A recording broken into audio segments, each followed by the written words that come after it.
નમસ્કાર, તમે જોઈ રહ્યા છો દમદાર ન્યૂઝ. સમાચાર મળી રહ્યા છે જેતપુરથી.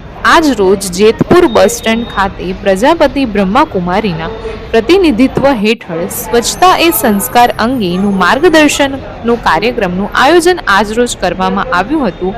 જે આ કાર્યક્રમમાં ડેપો મેનેજર આર.બી. ગીડા સાહેબ તથા એટીઆઈ દિલીપભાઈ હુદડ સાહેબ હાજર રહ્યા હતા.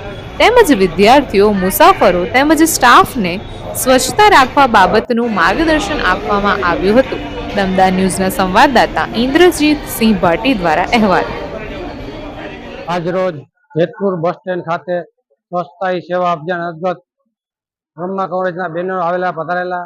તેમના હસ્તકે સ્વચ્છતા બસ સ્ટેન્ડમાં રાખવી, સફાઈ રાખવી એ મોદીજીના કાર્યક્રમ અંતર્ગત બસ સ્ટેન્ડની ચોખ્ખાઈ અને સફાઈ રાખવા પબ્લિકને અનુરોધ કરેલ અને જનતા મને સમજાવેલ કે બસ સ્ટેન્ડમાં સ્વચ્છતા જાળવવી, સ્વચ્છ રાખવા માટે અમે મહેનત કરીએ છીએ. પબ્લિક સહકાર આપે એવી અપેક્ષા.